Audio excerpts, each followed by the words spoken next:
Donc, nous avons le plaisir d'accueillir Anne Barbillon de Securagri, qui dépend d'AgroParisTech Innovation et qui va se présenter un peu plus largement pour une conférence sur les risques liés à la contamination des sols en agriculture urbaine.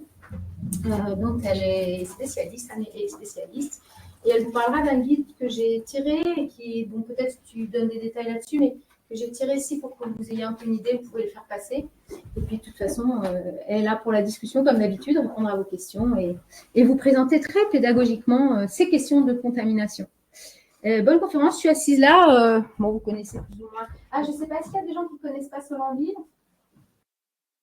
Tout le monde connaît Solembille, donc je ne vais pas vous casser les pieds avec ça. Je vous donnerai 3 éléments de programme quand Anne, peut-être même, elle sera déjà en train de faire son train, quelques éléments de programmation pour la suite.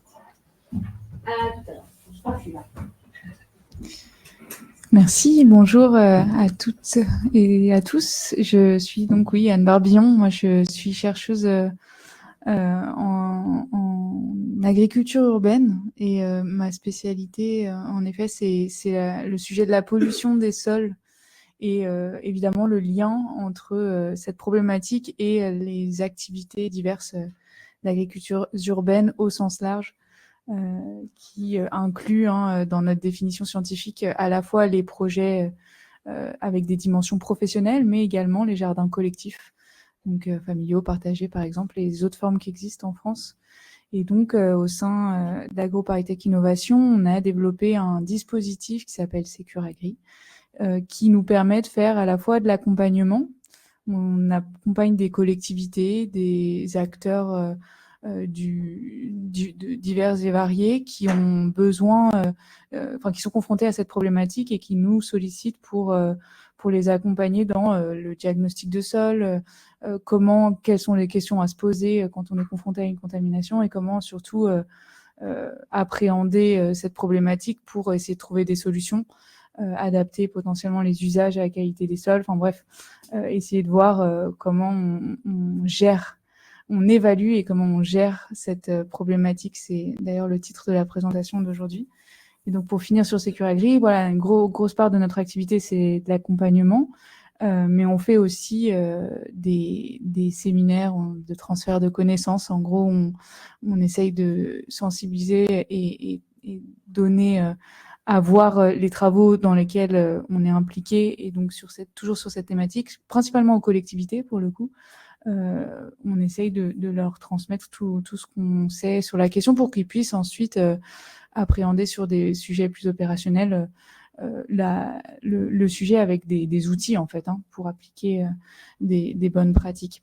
Et enfin, on participe à des programmes de recherche, action, souvent, donc très en lien avec le terrain, avec différentes entités. Évidemment, nous, on travaille en lien étroit avec AgroParisTech et INRAE, puisqu'on est rattaché à l'UMR Ecosys, au sein de notre consortium de recherche, mais on travaille aussi avec d'autres instances, d'autres entités de recherche. Et là, on peut parfois ouvrir un peu les sujets. Aujourd'hui, je vais vraiment vous parler de pollution des sols, de transfert sol-plante, de polluants, de risques pour la santé. C'est vraiment le cœur de notre réflexion, mais évidemment, on peut aussi se poser la question, en restant sur le sujet de la pollution, d'autres matrices en lien avec le végétal en ville, si on reste aussi au croisement entre pollution et agriculture urbaine. On peut se poser la question de la qualité de l'air, de l'impact de pollution sur la culture en ville, la qualité de l'eau aussi, qui sont donc des matrices qui vont venir aussi interagir avec la plante, que à terme on envisage en général de consommer. Pas toujours en agriculture urbaine, on a d'autres productions que l'alimentaire, mais je pense que ce qui intéresse le plus, ce qui se fait le plus fréquemment, c'est l'alimentaire. On pourra revenir là-dessus pour terminer, pour voir les différentes façons de cultiver la ville. Voilà pour Securagri. Et donc, moi, avant ça, j'ai coordonné le programme Refuge, et c'est en fait un peu de ça que je vais vous parler principalement aujourd'hui. Le guide Refuge que vous pourrez consulter, mais qui de toute façon qui est accessible en ligne et un peu, une bonne. C'est un des produits de ce programme de recherche, et il permet. On va y revenir. Je vais vous présenter un peu cette démarche-là. En fait, ça va être un retour d'expérience un peu, parce que moi, donc, j'ai plutôt évolué au départ en Île-de-France. les travaux que je vais vous présenter ce soir sont plutôt franciliens. Mais évidemment, depuis, on s'est intéressé à d'autres territoires et c'est une problématique qui dépasse largement ma région. Et donc, c'est vraiment intéressant pour moi aussi de pouvoir peut-être bénéficier de vos retours d'expérience. C'est pour ça qu'on laissera pas mal de temps à la discussion à la fin pour qu'on puisse interagir et voir comment les approches peuvent se croiser. Peut-être comme tu veux, maintenant ou à la fin, comme tu veux. Je suis passée très vite sur le plan parce que le plan est pas si parlant que ça. Mon idée, je pense qu'en introduction, je vous ai déjà expliqué ce que j'allais vous dire ce soir. Mais peut-être pour commencer, j'avais envie de vous raconter comment on en est arrivé, nous, au sein d'AgroParisTech INRAE. En tout cas, nous, au sein de l'équipe Refuge, du projet Refuge, comment on est arrivé sur la problématique de la pollution des sols en agriculture urbaine. On n'est pas les premiers à avoir travaillé scientifiquement sur la question. Il y a des travaux de recherche qui existent bien avant nous sur ces thématiques-là. Mais là, je vais vraiment vous parler de mon équipe, comment elle a monté ce fameux programme de recherche. En fait, il s'est monté dans les années 2010, 2015, je dirais. D'abord, on s'est intéressé au sujet des micro-fermes urbaines. La micro-ferme urbaine est une forme des agricultures urbaines qu'on étudie scientifiquement. Et là, il a la spécificité d'être une forme qui ambitionne, qui met sur le marché une partie de la production, en tout cas qui veut vendre de la production alimentaire. Mais souvent, ces micro-fermes urbaines, elles ne dépendent pas économiquement exclusivement de la vente des produits alimentaires, parce que c'est souvent des structures qui sont installées sur des petites surfaces, contraintes en ville potentiellement. C'est peut-être moins le cas en périurbain, mais en tout cas, ces micro-fermes, souvent ont un modèle économique qui est alimenté par d'autres activités, des activités artistiques, d'accueil de public, de théâtre.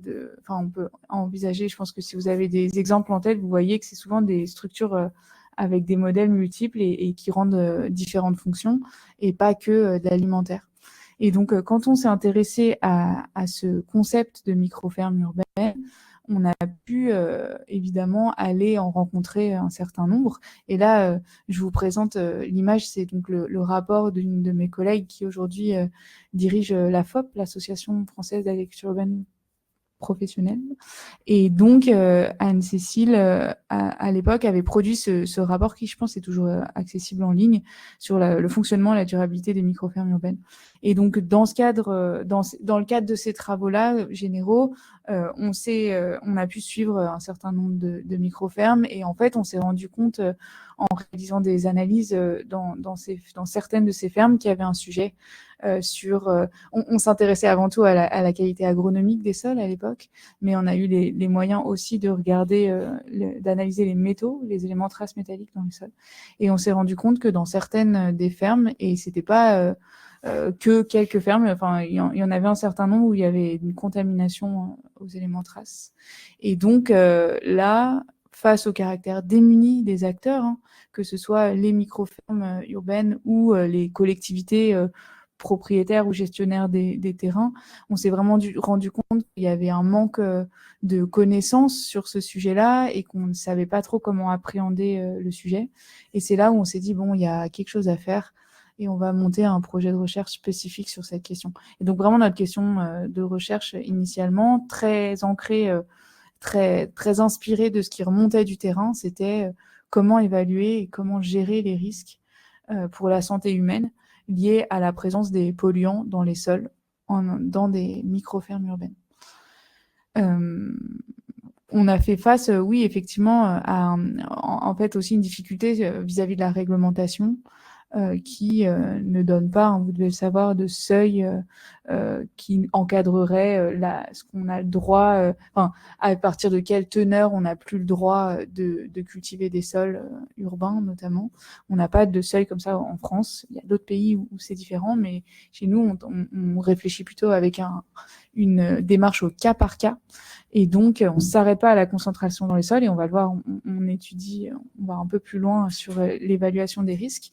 Et donc, ça se justifie, on pourra en rediscuter, hein, ce choix de ne pas mettre de seuil. Mais c'est sûr que d'un point de vue opérationnel, ça peut être délicat si on vous apporte un résultat d'analyse et qu'on voit des concentrations en polluants plus élevées que ce qu'on est censé rencontrer. Parfois, on est un peu démuni, on ne sait pas quoi faire si on n'a pas de valeur de comparaison. On va voir qu'on en a quand même défini, mais ce n'est pas des seuils réglementaires. Voilà pour ce contexte de où on est arrivé. Je n'ai pas pu m'empêcher de vous rajouter aussi une petite diapo sur des notions de définition. Moi, je trouve ça très intéressant de distinguer les termes de contamination et pollution d'un point de vue pédagogique pour voir l'intérêt de notre démarche aussi, dans le sens où la contamination, là on va rester sur les sols, hein, c'est la présence de polluants dans les sols à une telle teneur que c'est plus élevé que ce qu'on est censé rencontrer naturellement. Il y a certains polluants qu'on n'est pas censé rencontrer naturellement, qui sont purement d'origine anthropique. Donc dès lors qu'on les détecte, on va parler de contamination. Il y a d'autres polluants, comme ce qu'on appelle rapidement les métaux lourds, scientifiquement éléments traces métalliques, ETM. Si je dis ça, c'est que je parle des métaux. Eux, ils sont présents naturellement dans les sols. Mais c'est à partir d'une certaine concentration. Quand on dépasse les concentrations naturellement rencontrées dans les sols, là, on va commencer à parler de contamination. Par contre, ce que je trouve intéressant, c'est la distinction avec le terme pollution, parce qu'on va parler de pollution dès lors que cette contamination implique un risque pour la santé humaine et ou de l'environnement. Donc, malheureusement, je vais me centrer sur le risque pour la santé humaine, parce que c'est quand même la première chose qui préoccupe les humains qui développent de l'agriculture urbaine. Mais évidemment, on peut aussi se poser la question de l'impact de ces polluants sur l'environnement au sens large. En tout cas, vous voyez, la distinction fait qu'en ville, on va rencontrer très fréquemment des sols contaminés. Mais la question qu'on se pose, c'est cette contamination, est-ce qu'elle implique un risque pour la santé ? Et en fonction des usages, le risque ne va pas être le même. Il y a peut-être des usages qui vont impliquer qu'il est quand même possible de faire des choses sur des sols contaminés, alors que d'autres usages plus sensibles vont être trop risqués pour la contamination des sols. C'est pas très bien dit, excusez-moi, mais j'espère que vous voyez un peu la distinction, parce que c'est ça, c'est une problématique très généralisée, hein, la contamination des sols en ville, et il faut essayer de l'appréhender. On l'appréhende au cas par cas, en fait, hein, en fonction des projets. Pardon, j'allais trop vite. Ici, pareil, après j'arrêterai avec tout ce texte, mais c'était pour vous parler aussi des deux principales familles de polluants qu'on rencontre fréquemment dans les sols urbains et dans des contextes, encore une fois, qu'on connaît bien d'agriculture urbaine. Je me positionne plutôt sur des situations de pollution diffuse, c'est-à-dire un peu ce qu'on rencontre, ce qu'on est susceptible de rencontrer sur des sols un peu de friche de façon assez généralisée en ville. Je me focalise pas sur des cas spécifiques d'un terrain installé sur un ancien site industriel où une activité aurait pollué de façon très spécifique les sols, où là il y a des polluants spécifiques qui peuvent être rencontrés. Ça, de toute façon, c'est plutôt un contexte. Quand on parle de contexte industriel, on rentre dans la démarche site et sol pollué.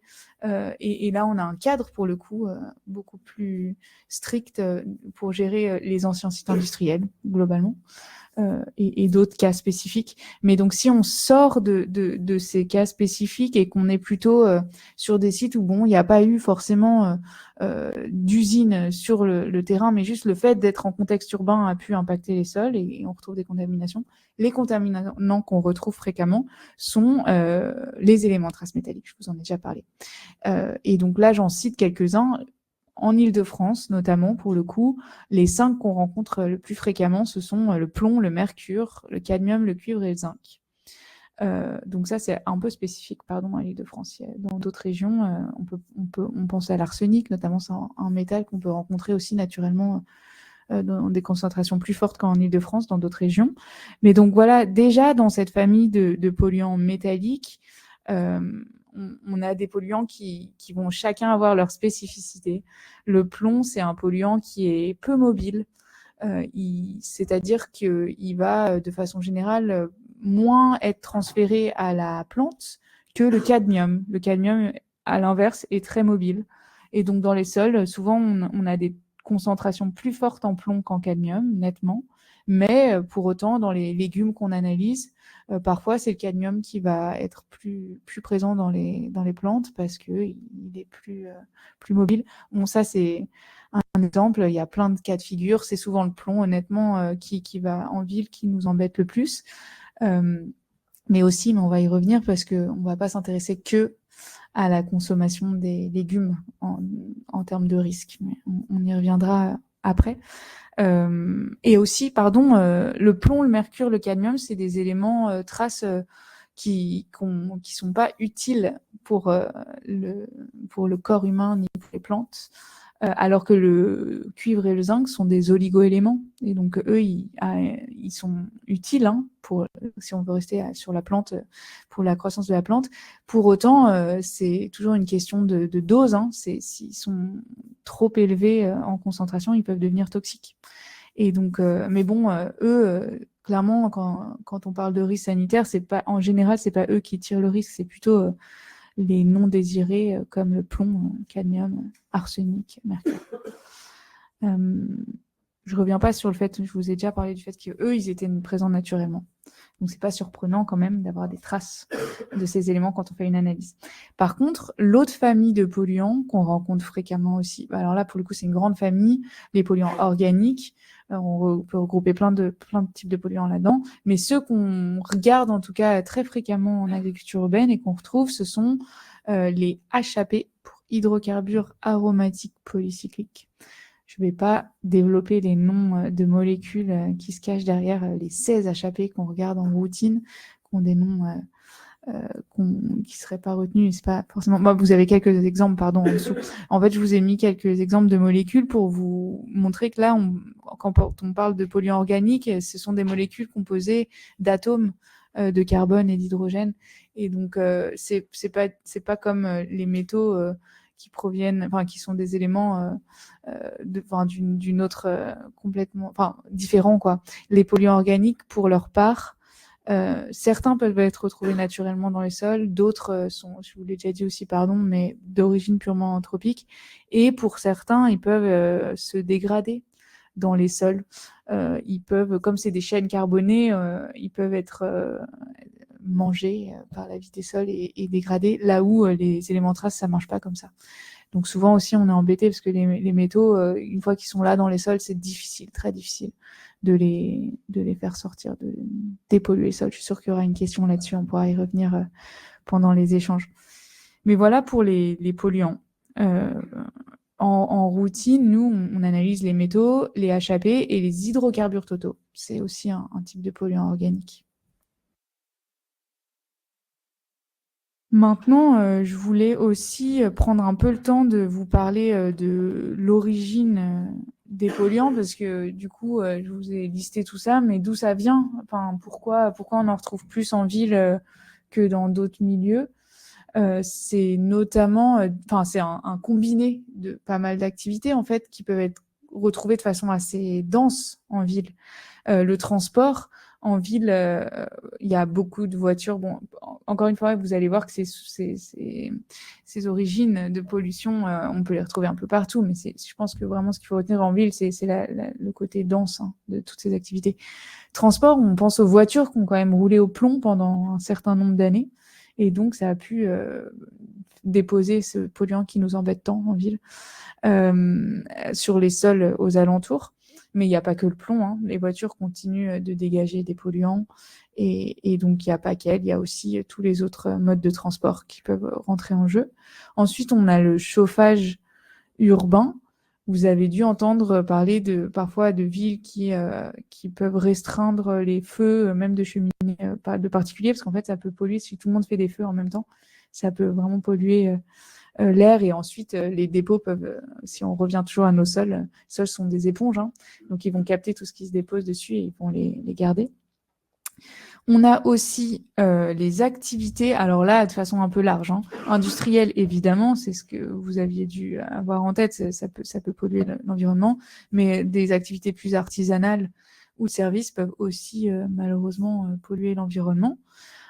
Et donc en ville, encore une fois, ouais, pendant un temps, il y avait beaucoup d'activités, même en centre urbain. Après, on a fait sortir un peu progressivement les activités industrielles et artisanales de la ville, mais le fait est que, pareil, le sol, pour le coup, est un témoin historique de l'activité passée. Et donc, il a stocké toutes ces activités. Je dis ça un peu maladroitement aussi, mais c'est un bon indicateur, un bon indice, le sol de ce qui a pu se passer dans le passé. Ce qui est difficile, c'est qu'on a du mal à dater, évidemment, et à distinguer ce qui vient d'une source ou d'une autre, parce que le sol emmagasine le tout, mais en tout cas, ils sont là et on comprend que ces activités-là ont pu les dégrader. On cite aussi ce qu'on appelle fuite et déversement accidentel, la fuite de fioul dans un jardin qui a pu créer localement une poche d'hydrocarbures, les décapages de vieilles peintures au plomb sur les bords de maison, par exemple. On peut parfois avoir des sols en bord de maison très chargés à cause de la peinture. Et enfin, les pratiques et usages des sols. Et c'est là où, pour le coup, c'est peut-être moins instinctivement évident, mais la ville a accueilli dans le passé de l'agriculture, et notamment on pense aux ceintures maraîchères. Et nous, à Paris, avec le développement de l'agriculture urbaine, on a beaucoup, et à raison, on a remis au goût du jour, on s'est inspiré plutôt des pratiques maraîchères du 19e siècle, qui, pour plein de raisons, sont très inspirantes sur des pratiques de production bio-intensif, parce que à l'époque, il n'y avait pas encore de produits phytosanitaires comme on les connaît aujourd'hui. Et donc, ils arrivaient à produire sur des toutes petites surfaces beaucoup de légumes. Et ils jouaient aussi sur... ils étiraient les saisons, si je puis dire, en travaillant sur couches chaudes, par exemple. Ils arrivaient à produire très tôt et très tard dans l'année pour se démarquer sur les marchés. Et donc, tout ça est très inspirant et donne des idées quand on veut recultiver la ville et qu'on reste sur des espaces très contraints. Donc, on a envie de produire beaucoup sur petite surface en étant le plus respectueux possible, en général, de l'environnement. Mais malheureusement, ces pratiques-là, on s'est rendu compte aussi, pour certaines, qu'il y avait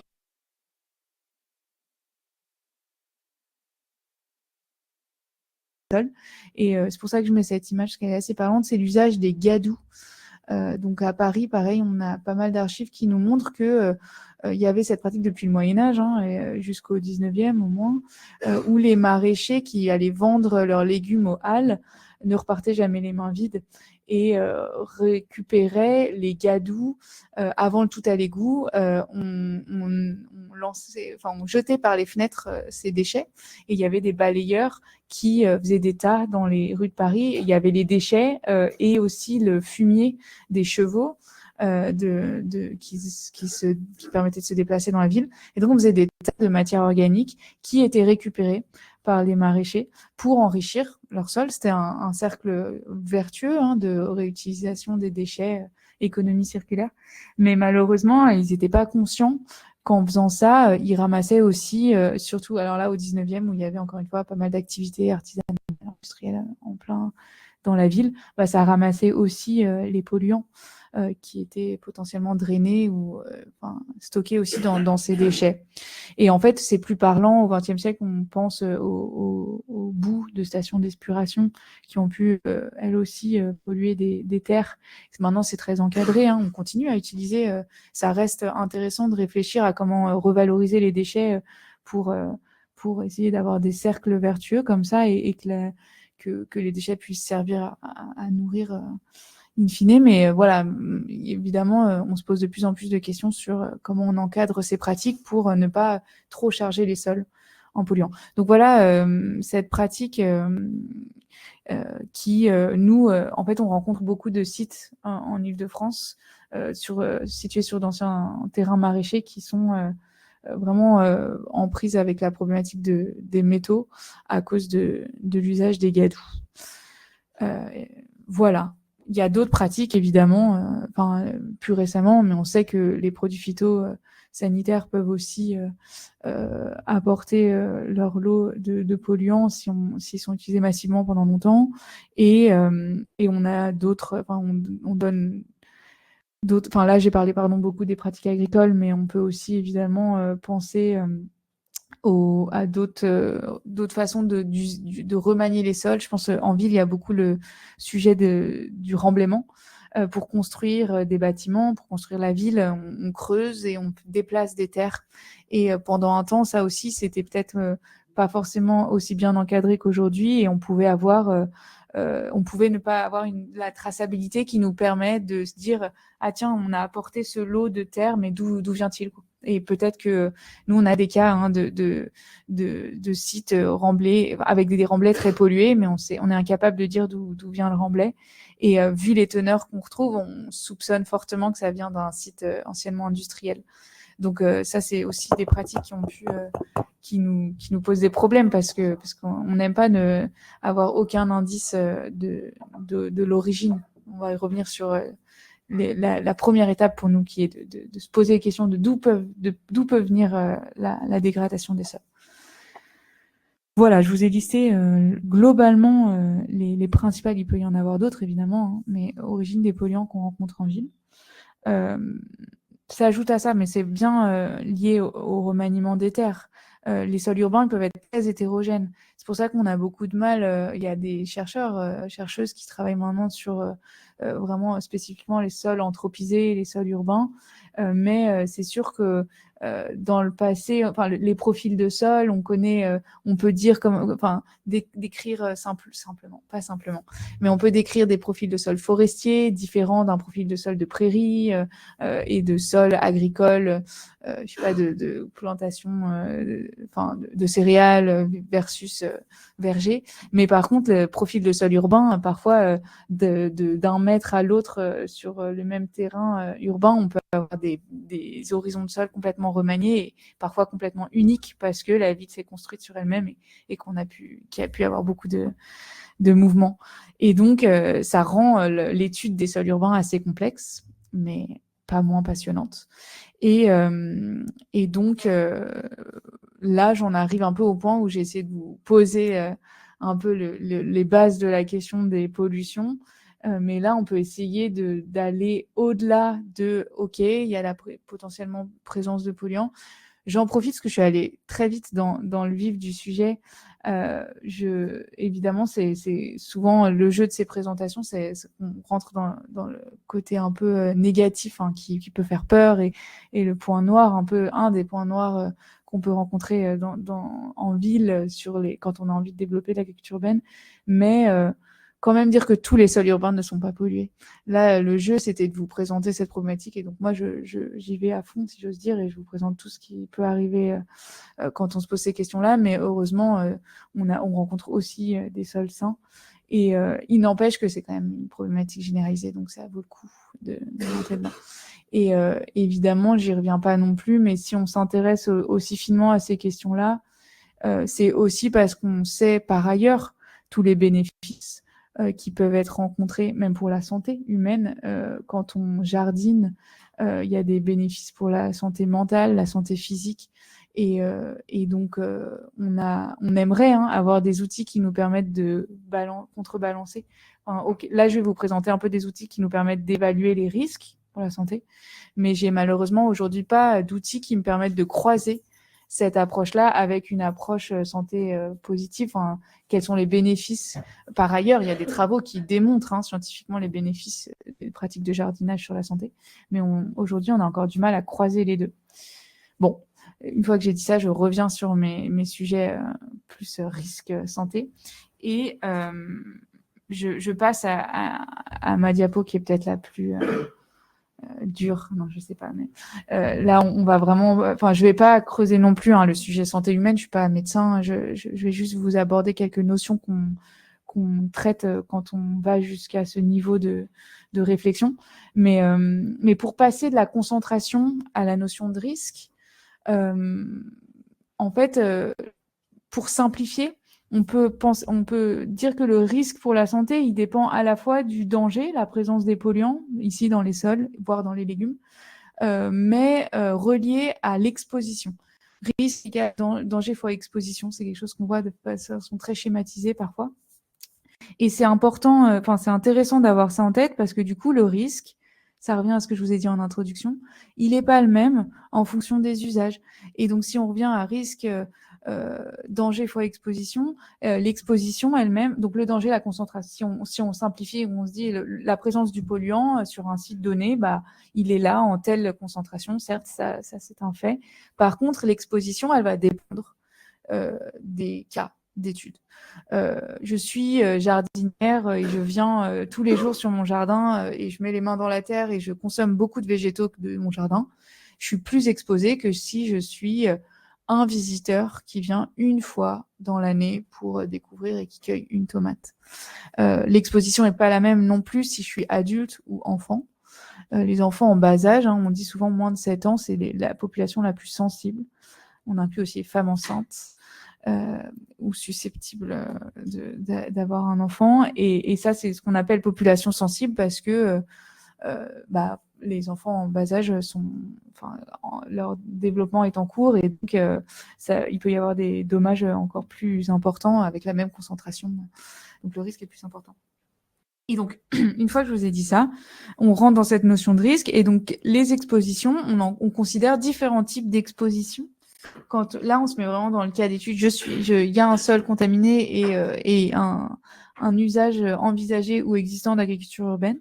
Quelles sont les voies d'exposition concernées qui vont nous préoccuper? On dit souvent, on distingue trois classes, trois voies. La voie orale, la voie respiratoire et cutanée. Donc, orale, c'est par ingestion. Respiratoire, c'est par inhalation, et cutané, c'est donc le transfert par la peau.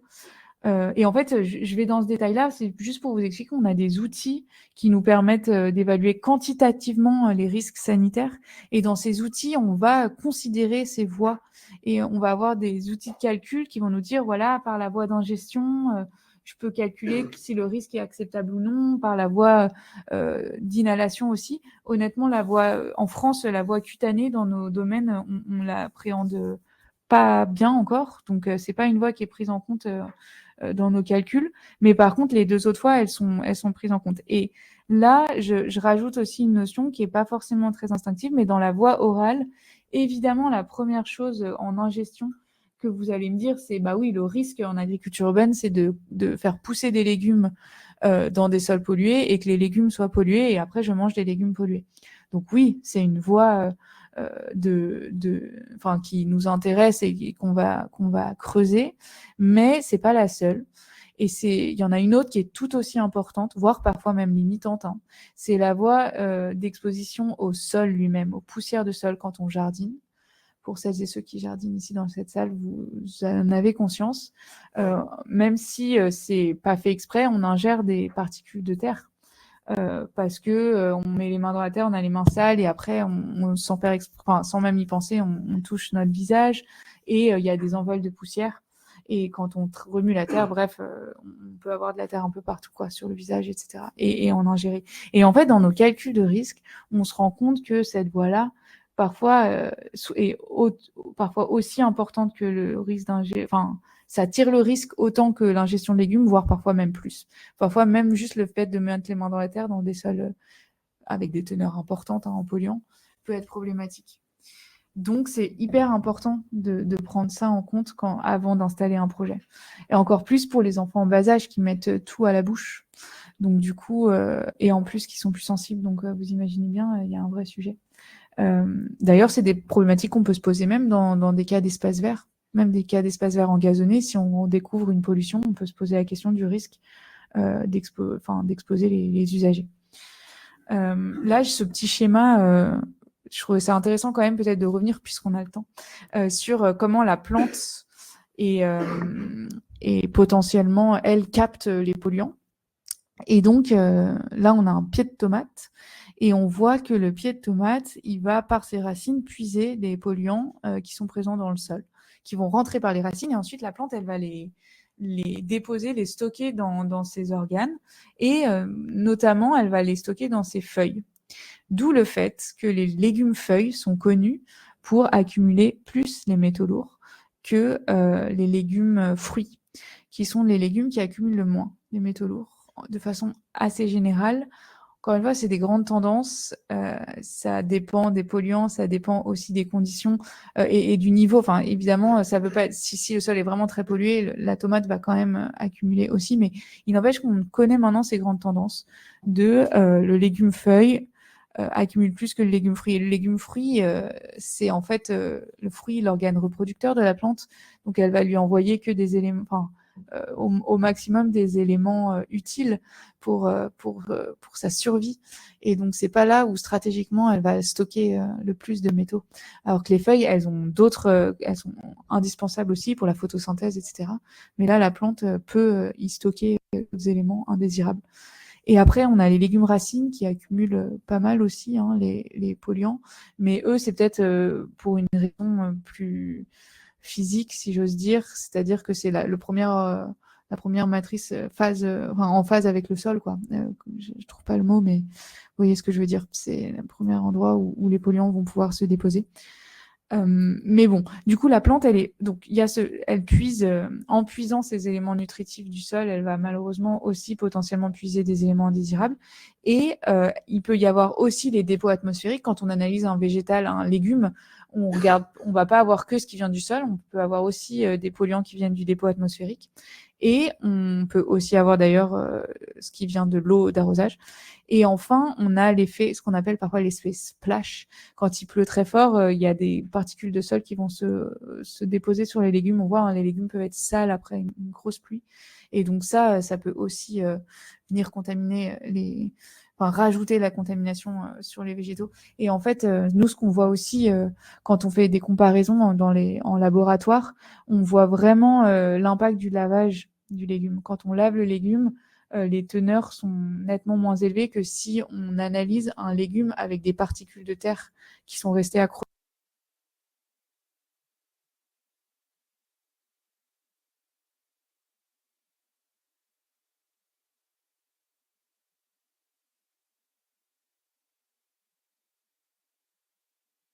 Est-ce que le légume a été bien lavé avant analyse? Parce que ça peut fausser. Voilà pour ça. La voie respiratoire, inhalation, on peut inhaler des poussières de sol et on peut inhaler des gaz, des polluants qui proviennent des gaz du sol. Mais ça, c'est des cas spécifiques, je vais pas trop creuser. C'est s'il y avait une activité particulière qui aurait impliqué la présence de polluants gazeux. Mais bon, du coup, je creuse pas non plus trop ce volet-là. En fait, tout ça, c'était une très longue introduction, pardon. Mais après, je vais passer plus vite, mais tout en vous parlant quand même de la méthode. Maintenant qu'on a compris de quoi on parlait, on arrive à distinguer contamination, pollution, on sait de quel polluant on parle, qu'est-ce que c'est que cette notion de risque et pourquoi on ne s'arrête pas aux concentrations, mais on va jusqu'à la notion de risque avec l'absence des seuils, etc. Tout ça, c'est un peu la première réflexion quand on a défriché le sujet dans le cadre du programme Refuge. On a défriché toutes ces questions-là. Et on a été amené en échangeant aussi de façon quotidienne, fréquente avec les micro-fermes urbaines qui étaient vraiment partie prenante du projet. On a défini une méthodologie pour répondre à la question comment on évalue et comment on gère les risques liés à la pollution des sols en agriculture urbaine. On a défini une méthode en 3 temps. C'est ce que ce petit schéma qui est à peu près lisible, vous présente. Les 3 étapes de notre méthode sont 1, la caractérisation de la qualité des sols et l'évaluation des risques. 2, la gestion des risques qui passe par l'élaboration. Enfin, un des outils qu'on a produit pour accompagner cette gestion, c'est le plan de maîtrise sanitaire, là où le guide refuge répond plutôt à l'étape 1 d'évaluation. Et la 3e étape, communication. En fait, on suit des étapes assez classiques d'une analyse de risque. Évaluation, gestion, communication. Bon, et communication, c'est un terme qui nous parlait peut-être un peu moins, mais on parle plus de transfert de connaissances, transfert d'expertise. Et en fait, c'est pas si linéaire que ça, hein, cette troisième étape. Pour moi, elle est importante à mettre en valeur parce que, certes, là, nous, on fait des travaux scientifiques, on a défini une démarche pour évaluer, pour caractériser les sols, pour évaluer les risques, qu'est-ce qu'on met en place pour gérer ces risques, etc. Mais il paraît essentiel de transmettre toutes ces infos à chaque étape de la démarche aux acteurs concernés pour pas créer de sentiments de cacher l'information. Et donc, notre retour d'expérience, en tout cas, qui reste humble, hein, mais c'est que ça s'est toujours mieux passé quand on arrivait à transmettre au mieux et le plus tôt possible les informations aux acteurs concernés. Parce que c'est un sujet anxiogène et qu'il faut qui pose encore beaucoup de questions. Il y a encore beaucoup d'incertitudes dans tout ça. Donc, c'est important de pouvoir avancer ensemble sur ces sujets-là. Donc, ce programme de recherche, il a été porté, ça je vous l'ai déjà dit, par des chercheuses d'AgroParisTech et INRAE. Il a été financé par les institutions, mais également l'ADEME et la région Île-de-France. Et donc, ça rassemblait pas mal d'acteurs, des chercheurs de différentes compétences, agronomie, chimie des sols, santé, environnement, et j'en oublie évidemment.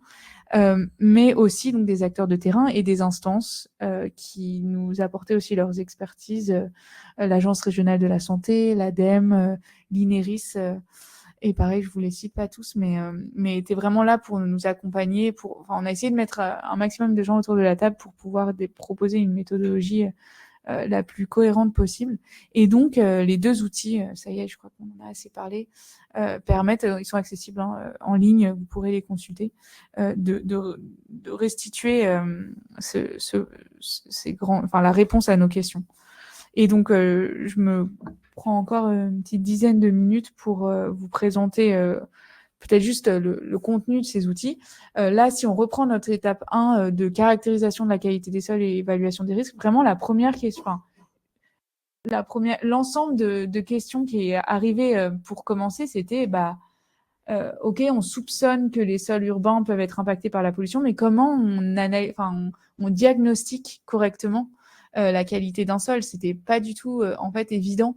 Nous, on s'arrête pas, si je caricature un peu, au prélèvement et l'envoi de bocal en laboratoire. On a défini une démarche qui est plus complète et qui permet d'avoir une vision. On a toujours essayé de chercher le compromis entre une rigueur scientifique et une faisabilité sur le terrain qui permet d'appréhender le sujet de façon plus globale. Et donc, en fait, quand on veut s'intéresser à la qualité d'un sol, on va pas commencer tout de suite par prélever. On va d'abord se poser les questions, je vous l'ai dit tout à l'heure, de quelles sont les hypothèses de pollution que je peux poser, qu'est-ce qui a pu polluer mon sol. Et en fait, ça va permettre ne serait-ce que de définir les polluants qu'on va analyser. Parce que si on n'a pas fait cette étape-là, en fait, par précaution, on serait censé analyser une batterie de polluants infinis.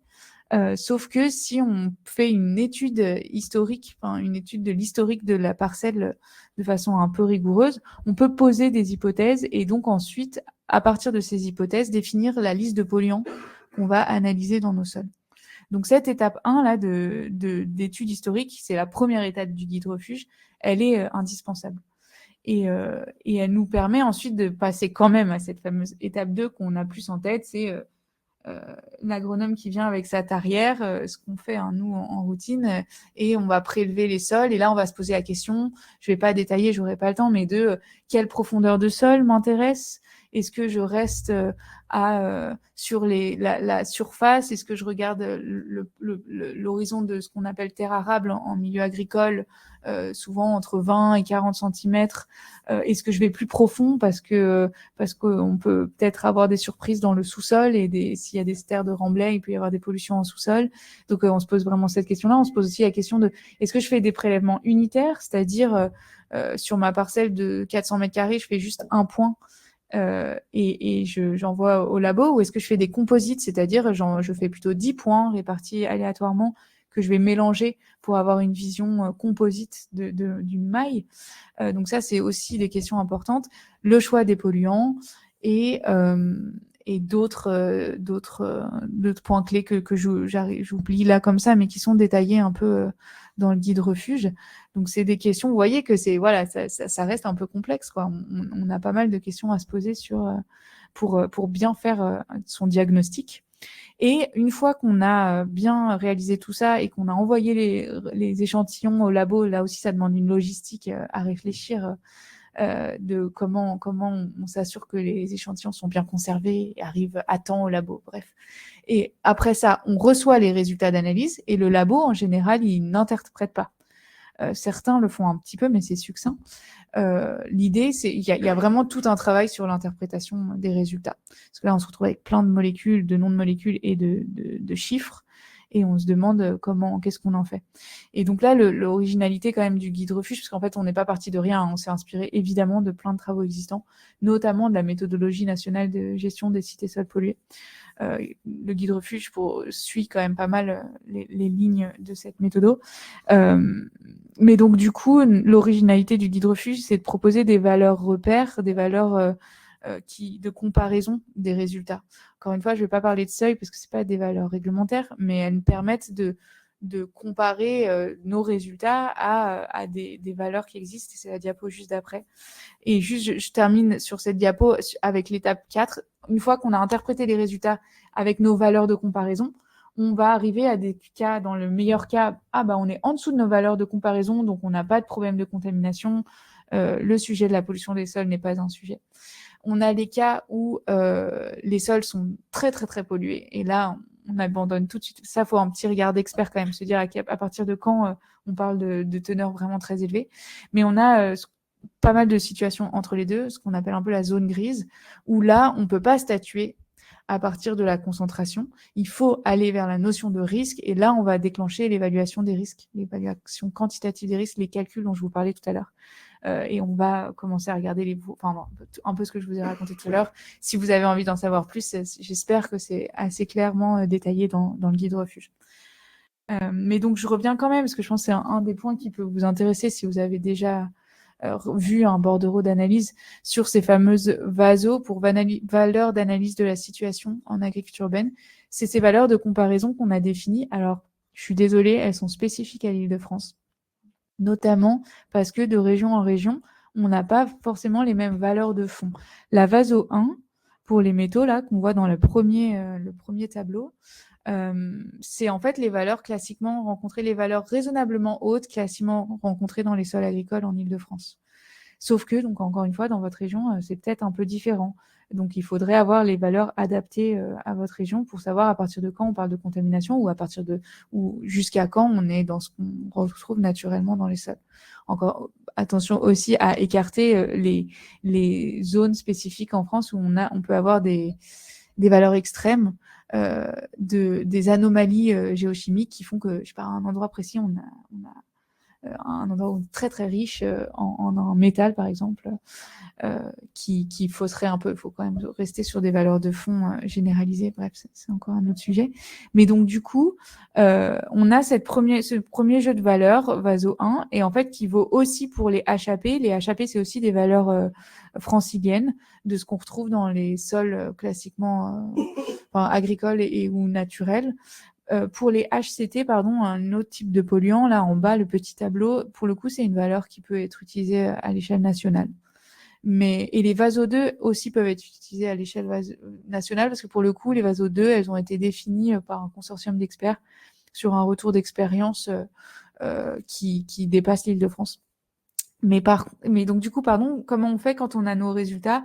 On compare à ces valeurs-là, et pour les métaux, dans les cas où il n'y a pas de sujet de polluant organique et que le sujet, c'est juste une contamination aux métaux, si je suis au-dessus de la VASO 1, mais en dessous de la VASO 2, pour nos projets d'agriculture urbaine, on considère qu'il est possible de cultiver à condition de faire des analyses de contrôle dans les végétaux. Et par contre, si on est au-dessus des VASO 2, là, on déclenche les évaluations de risque. C'est pas on arrête tout de suite, mais on va vers l'étape 4 d'évaluation des risques, qui est quand même une étape conséquente. Hein. On aimerait bien éviter de le lancer systématiquement. Hein. C'est aussi l'intérêt d'avoir des valeurs cette zone entre VASO 1 et VASO 2. Le fait est que par contre, pour les polluants organiques, on n'a pas ce retour d'expérience scientifique qui nous permet de définir une VASO 2. Donc dès lors qu'on dépasse les VASO 1, on déclenche les évaluations de risque. Du coup, ce qui est un peu frustrant, c'est que parfois le problème va être que organique et donc même si les métaux ça passe, non, on va quand même à l'étape 4 à cause des polluants organiques. Voilà, c'est un peu ce qui est expliqué juste à droite du schéma. Et donc, du coup, ça, c'est quand même une démarche de comparaison qui est bien adaptée au contexte de l'agriculture urbaine professionnelle. Mais cette notion de surveillance dans les végétaux, quand ce sont des projets de jardin collectif, ça pose un peu plus question. Et il faut vraiment, enfin, c'est là où le sujet du cas par cas est très important à prendre en compte parce que il faut que les préconisations qui sont faites soient réalistes par rapport aux pratiques qui peuvent être réalisées sur le terrain. Et donc, on peut pas installer forcément un jardin en laissant, en tout cas, les jardiniers, en laissant aux jardiniers la responsabilité de devoir faire des analyses de contrôle, par exemple. Donc, disons que voilà, ça, c'est aussi un sujet de comment on gère et on interprète un peu les valeurs et le diagnostic en fonction du cas de figure rencontré.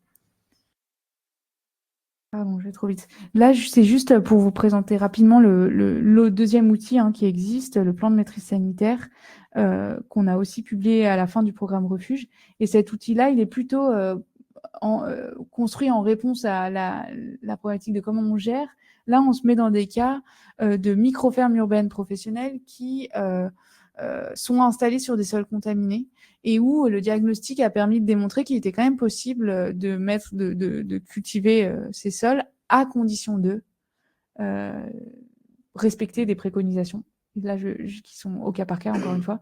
Et donc, du coup, dans ces cas-là contraignants, on est bien conscient que la ferme, c'est un challenge, c'est un défi de devoir bien respecter ces préconisations. Et donc, on a essayé de réfléchir avec les fermes concernées à développer un outil qui les facilite, en gros, la mise en place des mesures de gestion. C'est à ça que sert le plan de maîtrise sanitaire. Je vous propose de passer, en fait, de pas trop détailler cette diapo. Je vous ai présenté en intro du coup, j'ai pas soigné ma transition sur cette diapo qui présente Sécuragri et nos activités actuelles. En fait, la transition aurait été de dire que à la fin du programme Refuge, on a publié ces outils et nous, on a été toujours, enfin, ce qu'on n'avait pas forcément anticipé, c'est qu'on serait sollicité par les acteurs de terrain pour appliquer les outils qu'on avait développés. Et donc ça, les chercheuses qui ont coordonné, qui ont chapeauté ce projet-là, n'avaient pas forcément le temps ni les moyens de réaliser cet accompagnement-là. D'où la chance qu'on a eue de pouvoir, via AgroParisTech Innovation, de répondre à ces sollicitations sous forme de prestations scientifiques. Donc on garde vraiment une identité forte scientifique, mais on peut faire de l'accompagnement en lien avec la recherche et en lien avec le transfert. C'est globalement ça. Et aujourd'hui, ça fait 4 ans, les outils ont été publiés fin 2019, en 2020. Et donc, ça fait même 5 ans maintenant qu'on est sollicité chaque année par beaucoup des collectivités quand même, principalement, mais aussi des porteurs de projets en agriculture urbaine qui viennent nous chercher pour appliquer les outils et essayer de répondre à la question de comment on évalue, comment on gère les risques liés à la pollution des sols. Voilà pour ça. Du coup, je conclus, c'est une conclusion quand même très simple, très rapide, sur peut-être le sujet j'espère vous avoir transmis des éléments de compréhension, mais ça reste un sujet très complexe, avec beaucoup d'incertitudes, ça je vous l'ai dit. Et donc, on continue vraiment d'avancer scientifiquement sur ces sujets-là. Il y a encore plein de choses à défricher. Et donc, la méthode, elle est ce qu'elle est et elle mériterait d'évoluer avec plus de connaissances. On espère demain pouvoir l'optimiser encore pour qu'elle soit encore mieux applicable sur le terrain. Et donc oui, l'accompagnement, il n'y a pas que nous qui savons faire. Là, notre objectif, c'est aussi de former progressivement plus d'acteurs. Et d'ailleurs, il y en a qui existent déjà, il y en a qui n'ont pas besoin d'être formés pour différents types d'étapes auxquelles ils interviennent. Sur le diagnostic, il y a des bureaux d'études, sites et sols pollués, qui peuvent réaliser l'étape 1 d'évaluation, et d'autres acteurs qui s'y mettent progressivement, qui se mettent sur cette thématique en tout cas, et certains qui mériteraient d'être formés. Il faut bien faire aussi attention à dans quel cadre on se positionne. Sur la petite alerte sur site, l'étude historique permet aussi de voir si on dépend de la réglementation des installations classées pour la protection de l'environnement. Enfin, est-ce qu'on est en site industriel ou pas, etc. C'est des questions fortes à se poser avant de se lancer quand même dans ces réflexions-là. Et oui, la formation. Je pense que je terminerai là-dessus sur le fait que c'est vrai qu'en creusant un peu ce sujet-là, on voit qu'il est important de connaître bien le sujet. Et c'est important que tous les acteurs soient autour de la table, mais il faut aussi savoir être bien accompagné, se poser la question de comment être bien accompagné pour avancer sur ces sujets, pour pas se retrouver avec un fardeau qui peut être très lourd à porter si on n'a pas les éléments clés en tête. Voilà, je vous remercie et j'espère qu'on a eu le temps d'échanger sur toutes ces questions.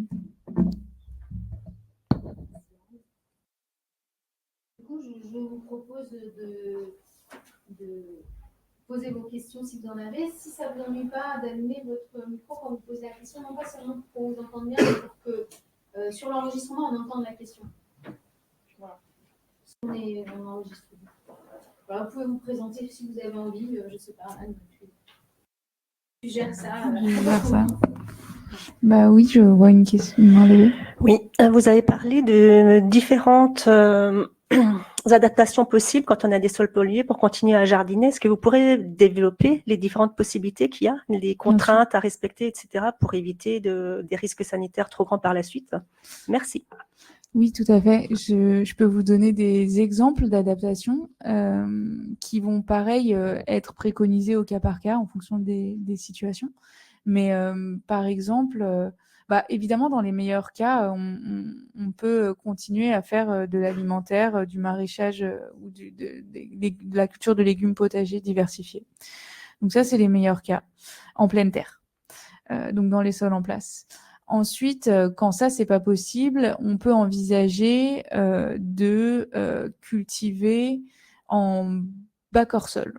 Donc ça, c'est une technique déjà qui va impliquer de pas cultiver les sols pollués. Donc là, on supprime le risque à condition évidemment d'avoir des sols sains dans les bacs et une séparation physique avec le sol en place. Dans ce cas-là, on supprime la voie de transfert du sol vers les plantes. Enfin, on supprime. En tout cas, on la diminue parce que on estime, si on s'assure que le sol dans lequel les racines évoluent est sain. On a aussi une possibilité de faire de la culture non alimentaire dans les sols en place. Dans certains cas, ça permet de continuer une activité pour le coup de pleine terre, mais qui supprime la voie d'ingestion de végétaux. Si on fait par exemple de la fleur coupée, c'est une possibilité. Mais encore une fois, ça dépend des cas, dans le sens où ça, il faut s'assurer que le fait de manipuler la terre est possible. On peut aussi penser au fait que, par exemple, les arbres fruitiers accumulent moins les polluants que les légumes. Donc, dans certaines situations, pareil, à vérifier, parce qu'on a peu de recul là-dessus, mais quand même, certaines situations de sol vont présenter une possibilité de mettre en place des arbres fruitiers avec des fruits sains, mais pas des légumes. Donc, ça peut être aussi une façon de gérer. Qu'est-ce que je peux vous présenter d'autre? En agriculture, on peut évoquer le sujet des animaux, mais on a très très peu de recul autour d'expériences scientifiques sur parce que du coup d'installer des animaux sur un sol contaminé, ça pose plein de... En fait, j'aurais pas la réponse pour vous dire est-ce que les animaux captent moins les polluants. Donc a priori, c'est quand même, ils vont être aussi exposés. Donc on peut se poser la question de la santé animale, et aussi si on veut aller jusqu'à manger des productions provenant des animaux, il peut y avoir des sujets. Mais donc du coup, ce que je peux pas vous dire, c'est est-ce que certains sols permettraient quand même l'élevage, alors qu'ils ne permettent pas le légume, enfin, la production maraîchère. Mais c'est une question qu'on souhaiterait quand même se poser. Ce serait intéressant d'avoir un retour d'expérience là-dessus. Là, je vous ai cité plusieurs exemples, il y en a d'autres, je pense, hein, mais auxquels je ne pense pas. Si, pardon, les techniques les plus drastiques, excusez-moi, j'ai coupé quelqu'un. Mais c'est en gestion de la pollution des sols, en ville, on a encore cette pratique, il y a une pratique répandue qui est d'excaver et de remplacer les sols ou de recouvrir les sols pollués de sols sains avec une séparation en général. Et ça, on le garde un peu en solution si vraiment on n'a pas le choix de faire autre chose, quoi. Parce qu'évidemment, ça pose quand même des questions d'un point de vue environnemental et économique, parce que ça coûte cher aussi, hein, mais de déplacer un peu le problème. Mais il n'empêche qu'il y a des situations où les enjeux font qu'on n'a pas de choix et qu'on en arrive à utiliser cette pratique aussi. Et est-ce qu'en mode de culture un peu intermédiaire entre le fait de pouvoir conserver de la pleine terre ou aller vers du bas hors sol, est-ce qu'on a des retours d'expérience sur tout ce qui est culture sur but en lasagne, etc. Ça fonctionne? Malheureusement, c'est pas suffisant en général parce que, en fait, on a fait des tests, hein. Nous, on a une publi scientifique là-dessus. On a fait des buts de culture. On a mis 30 cm de sursol sur des sols pollués. Et on a fait pousser des légumes. Sauf que les racines, elles s'arrêtent pas aux 30 cm. Enfin, ça dépend des légumes, hein. Mais par exemple, la tomate, elle va aller puiser en dessous. Elle va pas s'arrêter aux 30 premiers centimètres. Et ça pose aussi la question de la recontamination des substrats, parce que du coup, par la vie des sols, on peut penser ne serait-ce qu'aux vers de terre qui vont brasser. Et donc, il peut y avoir des mélanges et des remontées de polluants. Et en plus, la dernière chose, c'est, si on fait des couches comme ça d'apport, on a envie d'utiliser ça va pas être forcément de la terre végétale, on a envie d'utiliser des matériaux organiques qui proviennent potentiellement de la ville, et on risque aussi, quand on apporte massivement du compost, si c'est pas très bien encadré, on peut repolluer aussi, rajouter des polluants par l'apport massif de matière pas forcément tout à fait indemne de polluants. Donc voilà, malheureusement, aujourd'hui, on n'a pas un retour d'expérience qui nous permette de dire que c'est suffisant. Oui, juste pour prolonger cette question de Nicolas, je voulais savoir si tu avais suivi l'expérience de l'utilisation des technosols et de leur amélioration par le programme HIPHOP. Enfin, en gros, pour ceux qui, la plupart d'entre vous sans doute, suivent pas ce que je suis en train de raconter, c'est une expérimentation qui a eu lieu avec les citoyens aussi en Île-de-France, qui consistait à essayer d'améliorer les technosols, donc justement de faire des apports de sols qui sont potentiellement pollués, puisqu'ils arrivent d'excavation d'immeubles ou des choses comme ça. Et ils ont essayé de voir comment est-ce qu'on pouvait les améliorer pour quand même les utiliser. Est-ce que vous avez suivi un peu ça à AgroParisTech? Oui, on a suivi HIPHOP, ouais. Et j'ai pas les résultats là complètement en tête. Faudrait creuser un peu il me semble quand même que pareil, il y avait des situations assez différentes en fonction des sites étudiés. Et moi, ça mériterait de me replonger un peu dans les résultats pour voir vraiment les grandes tendances qu'ils ont retirées de l'utilisation des technosols. Bon, on a un peu travaillé avec eux sur ces sujets-là. Et donc, eux ont peut-être eu des résultats différents de ceux que moi, je vous ai partagés. Mais voilà, pour être honnête, là, je ne les ai pas en tête pour pouvoir vraiment les présenter. Oui, tout à fait. J'interromps 2 minutes. Je vous laisse passer aussi ce deuxième guide dont Anne a parlé. Alors, c'est 172 pages ici, vous en avez 16. Il y a le sommaire pour vous donner envie. Oui, pas mal. Merci pour votre intervention. Je voulais savoir, donc, je pense que voilà, il y a des pollutions, il y a des polluants, et du coup, ça peut contaminer, savoir représenter un danger pour la consommation.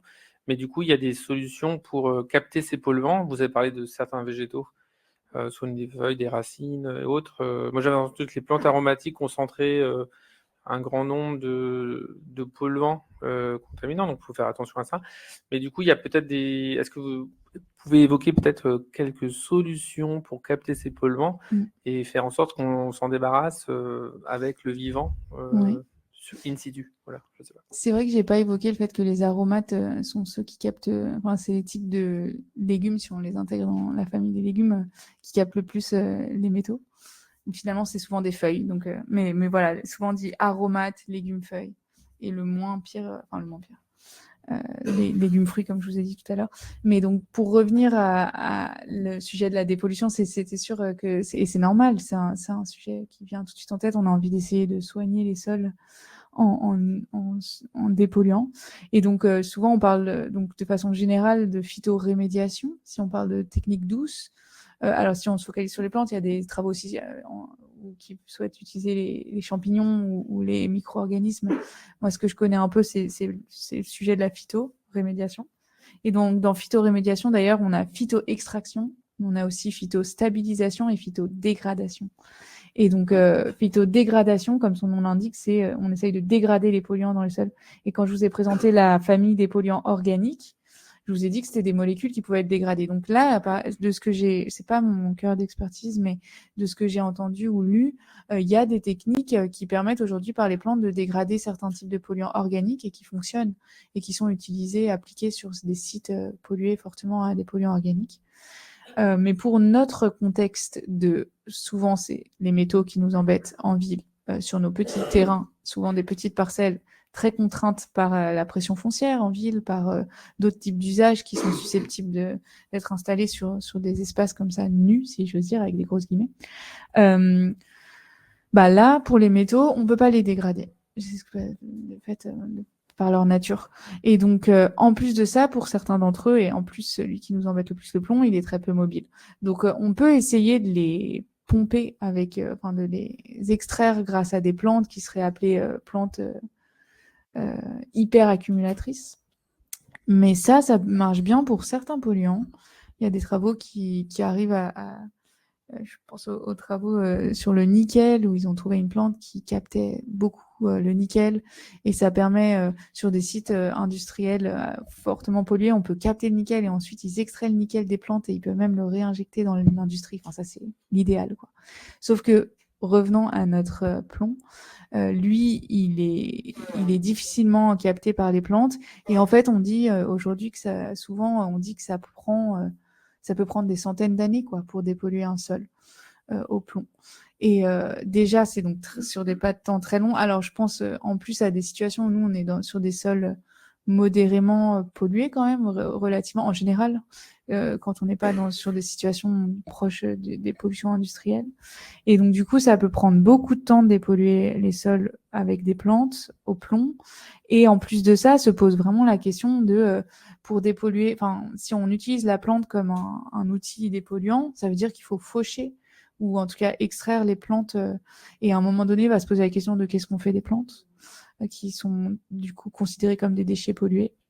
Donc voilà, en termes de côté pragmatique, c'est assez complexe. Et aujourd'hui, c'est pour ça que ça se développe pas plus. C'est qu'on n'a pas trouvé de modèle opératoire qui permettrait efficacement, si j'ose dire, de dépolluer nos sols pour les rendre quelques années plus tard sains pour y installer nos projets. Donc malheureusement, phytoextraction, dans nos contextes, il y a des contextes où ça marche bien, mais dans nos contextes d'agriculture urbaine, c'est aujourd'hui pas une solution qui est très efficace, quoi. Après, il y a quand même, c'est bien que certains territoires expérimentent. Il y a quelques expérimentations là-dessus. Il y a aussi des expérimentations sur la phytostabilisation. On change un peu de réflexion. Là, l'idée, c'est de planter des plantes pour immobiliser les polluants. Et donc ça, imaginons une friche au sol pollué où du coup rien de là pour le coup position-nous. Enfin, c'est plus parlant quand on pense à une friche industrielle où il y a même pas de végétation qui pousse tellement le sol est dégradé. Et là, il peut y avoir des risques d'envol de poussière fort ou de polluants qui vont repartir dans les nappes. Et donc là, on peut penser à réinstaller une végétation qui permet de fixer les polluants et d'éviter ensuite qu'ils partent dans l'environnement. Donc phytostabilisation, c'est bien intéressant. Et si on simplifie un peu à l'extrême, je sais pas si scientifiquement ça se tient, mais le fait mettre en place un couvert, ne serait-ce qu'une pelouse bien engazonnée dans un jardin au sol contaminé, ça permet de limiter fortement le risque, l'exposition aux poussières de sol, en fait. Et donc, nous, dans les terrains où on dit pas possible de mettre les mains dans la terre, mais possible quand même de se balader, on préconise de bien engazonner, d'avoir un couvert végétal dense pour pas trop piétiner sur des sols nus qui risquent de faire qu'on ramène de la poussière à la maison, notamment par les chaussures sales, etc. Des choses comme ça. Et que les enfants gratouillent la terre aussi. Malheureusement, le gazon ne les arrête pas toujours, mais voilà, pour ça. Oui, pardon, je ne sais pas qui a levé la main. Okay. Merci beaucoup pour votre intervention. Petite question, quels sont d'après vous les rôles des politiques locales et municipales pour justement éviter une hausse des sols polluants et peut-être même essayer de travailler sur la dépollution de ces sols? Je pense que la première étape, ce serait de connaître, de connaître mieux les sols. Parce qu'à mon avis, on a encore peu de connaissances sur la qualité des sols urbains. Mais il y a des travaux, hein, clairement, à différentes échelles qui permettent aujourd'hui d'alimenter des bases de données pour mieux connaître les sols. Et je pense que ça, de pouvoir s'investir pour mieux connaître la qualité, donner des moyens en fait aux acteurs de mieux connaître les sols permettrait d'être un premier levier pour ensuite, face au constat, connaître mieux les sols nous permettrait de se dire, ah bah voilà, on en est là, de la qualité des sols, il peut y avoir différentes situations, on comprend mieux d'où ça vient, etc., pour ensuite passer à l'étape d'après qui est qu'est-ce qu'on fait de cette connaissance-là et toujours peut-être donner des moyens. Je pense que c'est l'accès à la connaissance. Je pense qu'on a encore vraiment besoin de sensibiliser les gens à mieux connaître ces problématiques pour ensuite agir sur la gestion, quoi. La gestion de la problématique. Et honnêtement, j'ai pas réfléchi très fort aux positions. Enfin, ce que je constate en tout cas, c'est qu'on a des collectivités du coup qui mettent les moyens pour réaliser justement des diagnostics pour mieux connaître et ensuite du coup qui sont lancés dans cette démarche et qui vont mettre en place des moyens pour les gérer parce qu'une fois qu'on connaît la chose, on est motivé pour essayer de trouver des solutions. Et donc à mon avis, si ça continue d'être développé un peu partout en France, on pourra bien avancer, quoi. Oui. Je me permets juste de... Bonjour, merci beaucoup, c'était très intéressant. Je me permets juste de préciser que oui, sauf qu'une fois qu'on sait, il faut aussi... pollueur-payeur, quand il y a un moment, ça peut engendrer des contraintes, j'imagine, pour les collectivités. Donc, je suis pas sûre que tout le monde ait vraiment toujours envie de savoir, hein, surtout quand on voit l'étendue des dégâts. Moi, ma question était hyper naïve, en fait, vraiment, parce que du coup, plus j'écoute des choses sur ces sujets et plus je me questionne vraiment, j'essaie de remonter un peu macro. Alors, je pense que c'est moi qui connais rien, mais du coup, d'où viennent les métaux qui sont finalement maintenant polluants dans nos sols à l'origine? C'est-à-dire, est-ce qu'on les trouve à l'état naturel dans... Bah voilà, c'est ça. Ah, pardon. Voilà, forcément, je me... Ouais, ça marche. Bah, du coup, je me dis... Et ma deuxième question, c'était évidemment, mais peut-être que du coup, ça a été traité au début aussi, c'est comment on évite le problème à la source, quoi, finalement. C'est pas tout à fait l'objet de la conférence, mais je pense que quand même, j'aurais aimé vous entendre sur ce sujet, quoi. Parce que bon, on va essayer évidemment de diagnostiquer, de voir où on en est, peut-être de trouver des solutions, mais il faut essayer aussi de limiter le phénomène, quoi. Oui, tout à fait. Donc là, ça dépasse complètement, on est d'accord. Non, mais c'est hyper intéressant, mais ça dépasse notre enjeu d'agriculture urbaine. Là, on parle de pollution, du coup, et de nos milieux aujourd'hui au XXIe siècle. Et du coup, il y a... si on rezoome sur notre thématique, il y a cette idée que là, on est face à l'héritage de plusieurs, de plusieurs siècles presque d'accumulation dans les sols. Donc, on peut plus agir à la source, si je veux dire, à cette échelle-là. Mais par contre, si on prend un peu de recul, et ça, c'est quand même bien intéressant, évidemment, il y a comment on gère la situation dont on a hérité, mais il y a aussi comment on essaye de diminuer la production de pollution qui va avec toutes les activités humaines qui aujourd'hui continuent à émettre des pollutions. Et donc là, malheureusement, j'aurais pas de réponse à mon échelle, mais évidemment, c'est bien. Je trouve ça vraiment intéressant de toujours rappeler.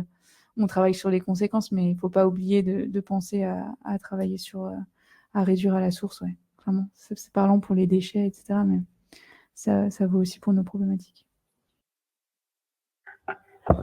Oui, bonjour. Merci beaucoup pour la présentation. Moi, j'avais une question concernant justement la prise en compte de la problématique de l'agriculture urbaine pour les bureaux d'études. Est-ce que vous avez pu dialoguer avec l'Union professionnelle, enfin l'UPDS, l'Union professionnelle des bureaux d'études et des entreprises de travaux pour la dépollution des sols, puisqu'on les sait pas très acculturés à tout ça. En règle générale, c'est plutôt de manière assez bourrine, hein, c'est on décape ou alors ils interdisent complètement la mise en œuvre d'une agriculture, notamment pour la reconversion d'un site industriel en lotissement, par exemple. Voilà, donc je voulais savoir un peu si ça avait pu être discuté, ou alors est-ce que on sait que la méthodologie nationale, elle date de 2017, qu'il va y avoir une révision de cette méthodologie en 2027 normalement. Est-ce que votre guide, par exemple, votre guide refuge peut être intégré au sein de la méthodologie. Enfin, ça, est-ce que c'est des discussions? Et j'avais une dernière question. Voilà, on a vu que vous avez bien pris en compte les HAP, HCT et puis les ETM. Est-ce que on a en ce moment beaucoup la problématique d'épiphases, donc des polluants éternels? Est-ce que ça, c'est une problématique puisqu'on les retrouve dans les boues d'épandage, les boues papetières qui ont été utilisées pour épandre sur les... Voilà, est-ce que ça, c'est en discussion? Est-ce que ça, c'est en cours de réflexion? Voilà. Merci en tout cas. Alors, si j'oublie, vous allez me reposer les questions, mais la première question, c'était est-ce qu'on dialogue avec les bureaux d'études Cité Sol Pollué, je crois. Et oui, tout à fait. On a même un partenariat, nous, avec un bureau d'études Cité Sol Pollué, en particulier, Tesora, avec qui on répond à certaines sollicitations d'accompagnement. Et au-delà de ça, l'UPDS, enfin oui, les acteurs nationaux sur ces sujets-là, on dialogue avec eux. Nous, on se situe quand même à la marge. Justement, on définit bien au début du guide refuge, notamment, le fait qu'on est hors cadre ICPE, installation classée pour la protection de l'environnement, et donc que nous, on essaye de traiter les sujets un peu à la marge des cités sols pollués. Dès lors qu'il y a un passif industriel sur un terrain, nous, on va pas... Enfin, le guide refuge, il peut peut-être apporter des billes en plus s'il y a une dimension agriculture urbaine dans le projet futur sur la friche, mais par contre, c'est du ressort de la méthode SSP pure et dure, quoi. Donc, du coup... en ça, évidemment qu'on échange avec eux parce que, pour le coup, moi, ce que je constate, c'est que les bureaux d'études cités sols pollués, ils sont de plus en plus acculturés à cet nouvel usage, en fait, d'agriculture urbaine pour eux, pour leur domaine. Et du coup, ils s'y mettent et vraiment, il y a pas mal de bureaux d'études aujourd'hui qui proposent des offres qui sont adaptées au contexte. Après, et c'est pas forcément de leur faute, le problème est que on est toujours... le problème en agriculture urbaine, c'est qu'il y a pas mal de projets où, en termes de financement, on ne sait pas du tout le même contexte qu'un projet d'aménagement où il y a un bâtiment ou un service qui va être construit et où là, il y a des enjeux économiques autres que nous, nos projets d'agriculture urbaine. Souvent, c'est... En bref, s'il y a peu d'enjeux économiques derrière, ça peut être difficile de dégager les sous pour payer un diagnostic très conséquent. Mais il n'empêche que bon, bref, moi je trouve que ça avance dans le bon sens de ce côté-là. Et pour l'instant, on trouve notre complémentarité dans nos approches. Et il faut juste bien savoir qui fait quoi à quel moment. D'autres questions sur la méthode SSP, il y a un truc. Oui, c'était la méthodologie nationale des cités sols pollués et la révision en 2027, et puis les polluants éternels. Je pense pas qu'on sera intégré à la méthode SSP pour les raisons que j'ai évoquées avant. Par contre, qu'on actualise le guide refuge si nécessaire, parce qu'il y a des nouvelles intentions au niveau national, recommandations qui impliquent des changements. Enfin, si on doit l'adapter, on l'adaptera. Donc ça, on sera évidemment attentif à ces évolutions-là. Et la dernière question sur les polluants émergents. Oui, tout à fait. Parce qu'on a maintenant ces ouais, questions c'est un sujet. en Meuse beaucoup avec eh bien, les boues papetières qui avaient Ouais. été utilisées pour répandre dans les champs. Et donc, Beaucoup. du coup, là, nous, c'est pour ça que j'ai vachement insisté sur les premières étapes d'études historiques. C'est parce que c'est cette étape de qu'est-ce qui a pu impacter la qualité des sols qui nous permet de définir le choix des polluants qu'on va aller analyser. Et donc, dès lors qu'on a une hypothèse qui fait qu'il y a une potentielle présence de PFAS, on va ajouter les PFAS à la batterie d'analyse qu'on va analyser en routine en fait. Et ça vaut pour tous les types de polluants. Alors avec la limite des connaissances actuelles qui fait que peut-être parfois on va pas avoir connaissance d'une source de pollution qui aurait pu impacter en certains types de... Enfin, c'est inhérent au fait que ce soit, pour certains, des polluants émergents, qui sont pas tous d'ailleurs si émergents que ça, mais en tout cas, voilà, il y a cette idée d'avancer aussi avec la connaissance, et peut-être aussi que demain, un jour, on adaptera notre liste de polluants qu'on regarde en routine, parce que on se rendra compte que certains devraient être analysés systématiquement. Et donc ça, c'est vraiment, je pense, c'est en avançant qu'on va aussi peut-être adapter tout ça. Mais bon, l'étude historique, pour le coup, voilà, sert à ça aussi, quoi. Et ça vous est déjà arrivé d'avoir le principe pollueur-payeur justement qui était pas respecté, vous avez pu aller chercher l'ancien exploitant, un peu comme ce qui se passait à Métal Europe Et ça, autour de Lille. si je me trompe pas, encore une fois, c'est plutôt une situation site et sol pollués où du coup il y a une réglementation qui implique le fait qu'on aille chercher.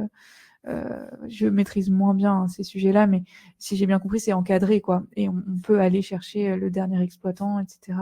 Il y a une réglementation qui applique. Nous, on est dans des situations, le plus fréquemment, c'est qu'on ne sait pas du tout. Enfin, on est même on peut pas revenir à la personne. Soit c'est de la pollution diffuse du fait du contexte urbain. Donc là, c'est impossible. Enfin, voilà, c'est globalement, on trouve pas une personne. Ouais, franchement, honnêtement, sur les sites où on est intervenu, j'ai jamais eu, je crois, de situation où je pouvais dire c'est telle entreprise, par exemple, qui a pollué. Parce que c'est pas les situations qu'on a l'habitude de traiter.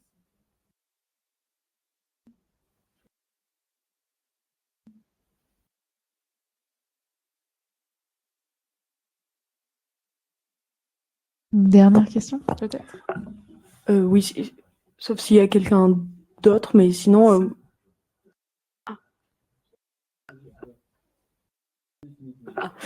merci. J'avais juste une dernière question. Est-ce que par hasard, justement, sur vos micro-fermes urbaines, est-ce que vous rencontrez des ambitions, par exemple, de captage d'eau potable?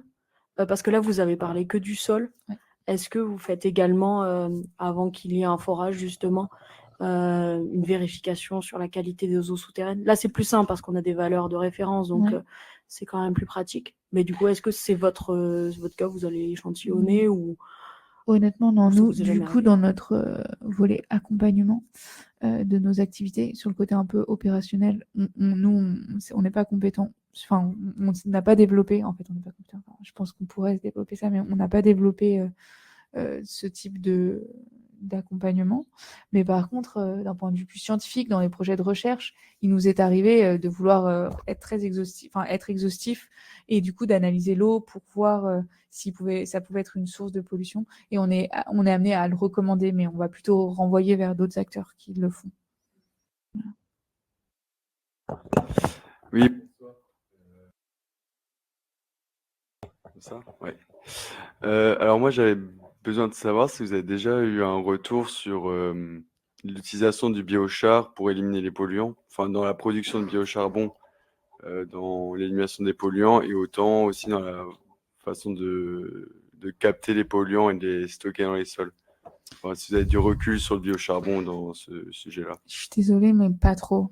Non. Évidemment, j'ai vu des travaux passer sur le biochar, mais j'ai pas eu l'occasion de vraiment creuser la question. Donc je préfère botter en touche parce que je vais vous dire des bêtises.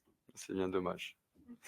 Mais ce que je vois, c'est qu'aujourd'hui, c'est pas une technique qui est développée de façon efficace pour dépolluer les sols en agriculture urbaine. Mais c'est peut-être prometteur et ça vaudrait le coup de creuser le sujet, potentiellement.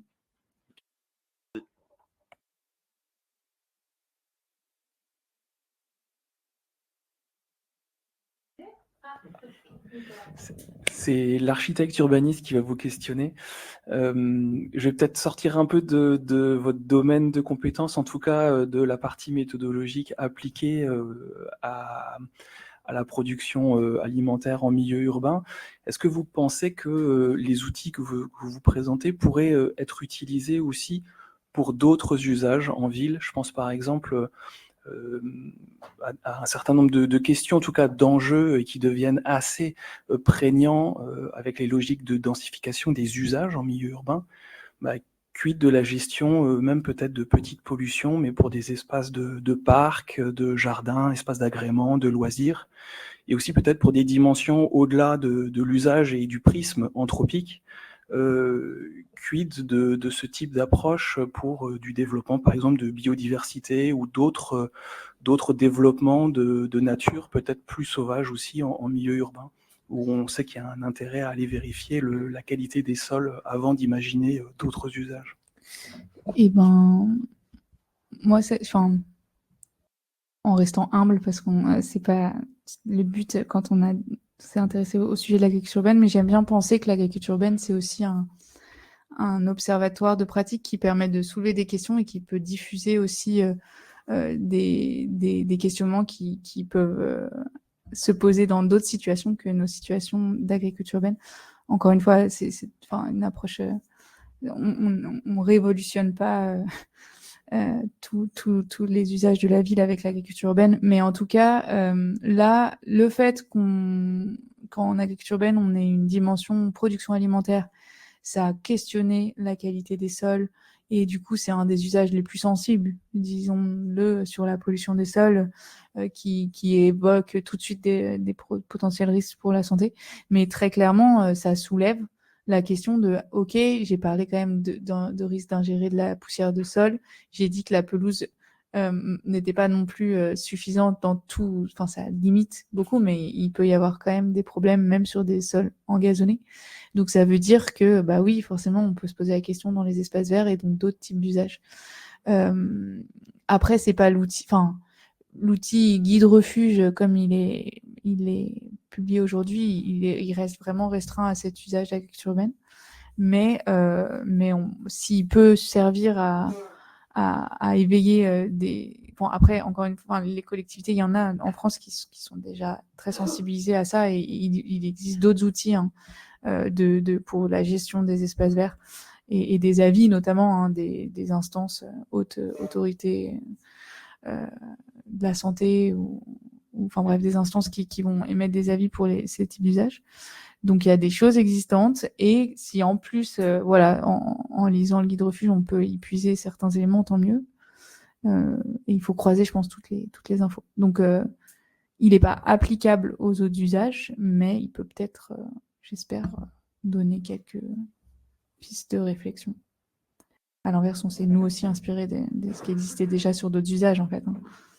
Je pense que les deux se croisent et on n'a pas forcément un avant l'autre. Ah, il y a encore une question. Camille, oui, si je peux juste me permettre, bon, je travaille à l'ADEME sur le sujet reconversion des friches polluées. Là, si vous avez une question justement de reconversion d'un site, il vaut mieux regarder le guide du donneur d'ordre du BRGM, donc du Bureau de recherche géologique et minière, si je dis